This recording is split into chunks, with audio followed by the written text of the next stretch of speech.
آسمانوں پر لڑ رہے ہیں کہ داؤد علیہ السلام کو کتنا ثواب دیا جائے. دیکھیں ایک وقت کا کھانا، اپنے چائس کا کھانا دوسروں کو کھلا دینا، تو جب آپ اس کو پھر کپڑے دیں گے، آپ اس کو لباس دیں گے، سیلاب زدگان کو پیسے دیں گے، اس کے لیے ان کے گھروں کے اوپر سے پانی گزر گیا، ان کا سامان پانی میں بہہ گیا، ان کی لاشیں پانی میں بہہ گئے، ہم نے وہ سین اپنے آنکھوں سے دیکھا، یہ بھی ڈکی چھپی بات نہیں ہے، لوگوں نے دیکھا ان تمام چیزوں کو. تو میرے خیال میں جو سیدنا داؤد علیہ السلام کا واقعہ میں نے بتایا کہ جو دنیا میں تو کر رہا ہے اس کے ثواب کے لیے آسمان میں فرشتے لڑ رہے ہیں. بے شک بے شک. تو انشاءاللہ ضرور اس کا میں آپ کی بات سیکنڈ کروں گا کہ ناظرین، نبی کریم صلی اللہ علیہ وآلہ وسلم کا ارشاد ہے، اگر کسی یتیم کے سر پہ خالی ہاتھ پھیرا جائے تو جتنے ان کے سر کے بال ہیں اتنے گناہ جو ہیں آپ کے معاف ہو جاتے ہیں. اور اسی طرح اور بھی حدیث ہے، بنی سعد جو ہیں ان کا جو قبیلہ ہے، جتنی بھیڑیں ہیں ان کے جتنے بال ہیں اتنے بال کے برابر گناہ جو ہیں معاف ہو جاتے ہیں. تو ایک یتیم جو ہے خاص طور پہ، اور اس وقت کتنے لوگ یتیم ہوئے ہوں گے سیلاب کی تباہ کاریوں میں، ان کے اگر سر پہ ہاتھ رکھا جائے، خالی ہاتھ بھی رکھتے ہیں، اگر آپ مدد نہیں کر سکتے خالی ہاتھ. پاکستان کے کچھ علاقوں میں سلائیڈنگ ہوئی ہے، لوگ گھروں میں سو رہے تھے اور رات کو سلائیڈنگ ہو کے گلگت ایریا میں تو سارے گھر اڑ کے تباہ ہو گئے، ان کے بچے بڑے بوڑھے سب.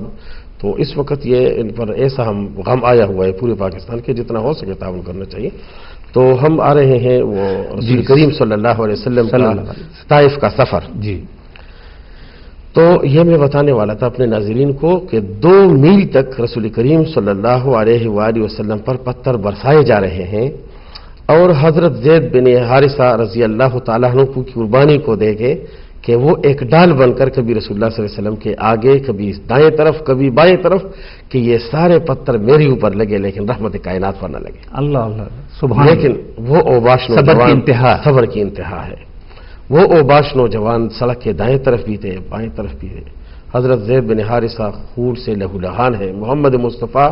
رحمت کائنات ہمارے والدین آپ پر فدا ہو، آمین ثم آمین. سرتا پا خون میں بہت زیادہ خون آپ کے جسم مبارک سے بہہ رہا ہے، یہاں تک کہ 2 میل تک انہوں نے ان کو مار پیٹ کر وہاں سے بھگانے کی کوشش کی. اسی وقت رحمت کائنات محمد مصطفیٰ صلی اللہ علیہ وسلم ایک باغ میں آتے ہیں اور وہاں پناہ لیتے ہیں. وہیں پر آپ نے جو اشارہ کیا تھا سیدنا جبرائیل علیہ السلام کی طرف کہ بارشیں آ گئی،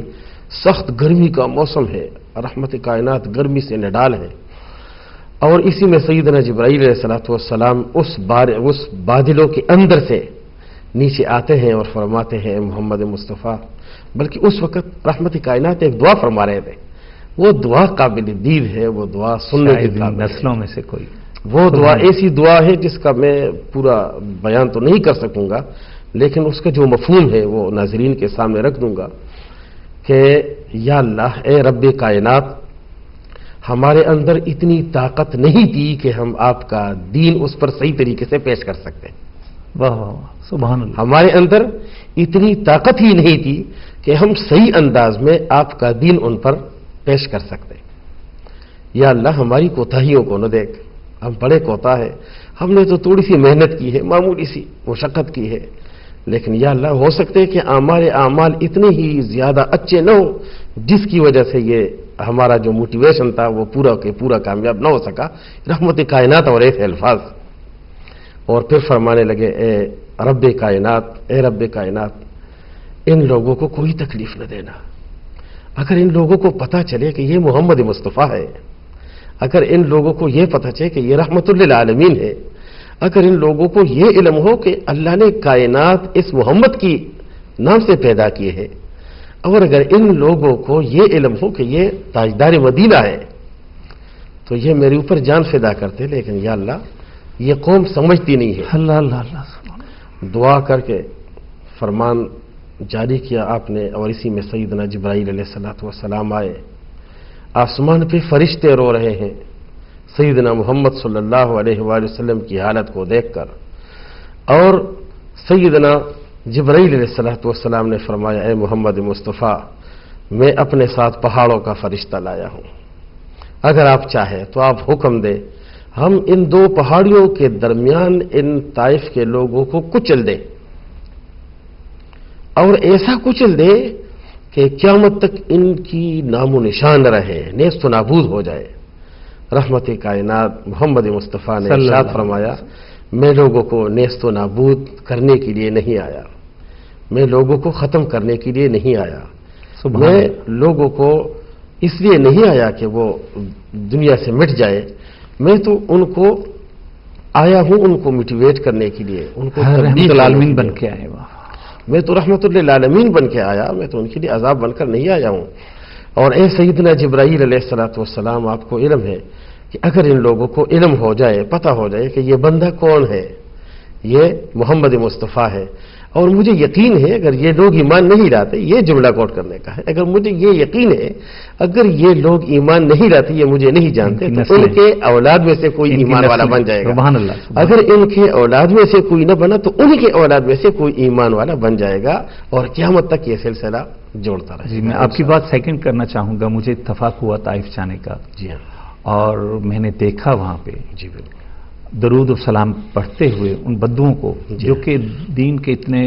میں معذرت خواہ ہوں، جن کو اتنی دسترس نہیں ہے، علم نہیں ہے، ادراک نہیں ہے دین کا، جی بالکل، لیکن جب وہ نبی کریم صلی اللہ علیہ وآلہ وسلم کا نام لیتے ہیں، ادب احترام سے میں نے لیتے دیکھا ان کو، بدوؤں کو، جو کہ جن کو ہم جاہل مطلق بدو کہتے ہیں اس کو، جن کو کچھ علم نہیں ہوتا، لیکن جب وہ نبی کریم صلی اللہ علیہ وآلہ وسلم کا نام لیتے تھے اتنے احترام سے، اتنی عزت سے،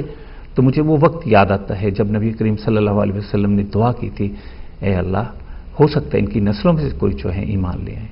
اور وہ بہت پکے محبت کرنے والے عاشق رسول بالکل میں نے پایا ان کو، خالی نام کے نہیں، عمل کے۔ بالکل جی، تو بات ہو رہی تھی کہ دیکھیں طائف کے میدان میں رحمت کائنات پر کیا گزرا، زید بن حارثہ پر کیا گزرا، لیکن انہوں نے منہ نہیں موڑا، لیکن صبر کی انتہا کر، صبر کی انتہا تھی، لیکن اس وقت بھی وہ اپنے آپ کو فرما رہے ہیں کہ یار میرے اندر ہو سکتا ہے، حالانکہ وہ تو رحمت کائنات ہے، ان کی تو ایک ایک ادا پوری کائنات پر قربان ہو جائے، وہ تو رحمت کائنات ہے الحمدللہ۔ تو اتنی محنتیں کر کر انہوں نے یہ دین ہمیں پہنچایا، اتنی محنتیں کر کر کے۔ بے شک حضرت سمیہ رضی اللہ تعالیٰ عنہ کا مثال، ہم خواتین کا نام لیتے ہیں، اسلام میں خواتین کا بہت بڑا کردار ہے، بہت بڑا کردار ہے، اور رہا ہے اور رہے گا الحمدللہ۔ سیدنا سمیہ رضی اللہ تعالیٰ عنہ جو ہے یہ اسلام کی پہلی شہید خاتون تھی۔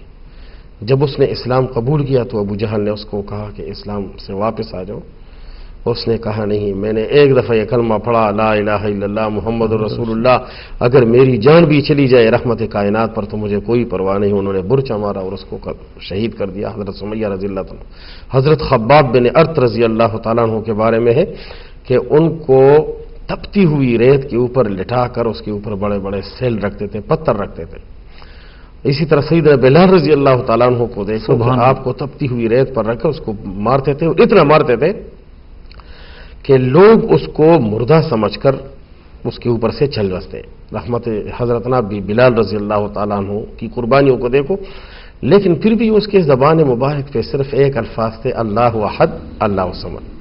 تو یہ دین جو ہم تک، اور وہ صحیح عاشق رسول تھے، غلام بھی تھے لیکن عاشق رسول تھے۔ غلامی ایک طرف، جی بالکل، اور وہ غلامی پہ ناز کرتے تھے، بالکل کہ مجھے فخر ہے کہ میں نبی کریم صلی اللہ علیہ وآلہ وسلم کا غلام ہوں، اور اعزاز سمجھتے تھے۔ اور پھر اس کا دیکھو جب اتنا صبر کیا، اللہ نے ان لوگوں میں اتنا مسلمان کے قدرتی روب ہوتا ہے کہ عراشی ایک بندہ ہے، وہ حرم کعبہ میں آتا ہے اور وہاں چیختا ہے، چلاتا ہے، فریاد کرتا ہے، قریش کے بڑے بڑے لوگ بیٹھے ہوئے ہیں، ان کو کہا کہ یعنی میں نے پہلے بھی بتایا تھا کہ من کان للہ فکان اللہ، جب آپ اللہ کے ہو جائے تو اللہ آپ کا صحیح ہاتھ بن جاتا ہے، زبان بن جاتا ہے، پھر آپ کے جو کام ہوگے انشاءاللہ وہ اللہ کی پسند کے کام ہوگے، اللہ اس میں ہیلپ کرے گا، آپ کے ساتھ مدد کرے گا۔ عراشی نے قریشیوں کی طرف متوجہ ہو کر کہا کہ اے قریش کے بڑے بڑے لوگوں، ابو جہل میرا پیسہ کھا گیا۔ ایک شعر آ رہا ہے، علامہ اقبال صاحب نے کہا ہے، خود ہی کو کر بلند اتنا کہ ہر تقدیر سے پہلے خدا خود بندے سے پوچھے پتا تیری رضا کیا ہے۔ جی ہاں ماشاءاللہ۔ تو ابو جہل کے گھر جب یہ کیا ہے تو اس نے کہا مجھے اپنے پیسے دے دو. اس نے ڈنڈا اٹھا کے اس کے سر پر مارے, کہتے جاؤ دفعو جو, میں تجھے پیسے نہیں دیتا. اور پہلے بھی آتا تھا یہ اراشی پیسے لینے کے لیے, کیونکہ وہ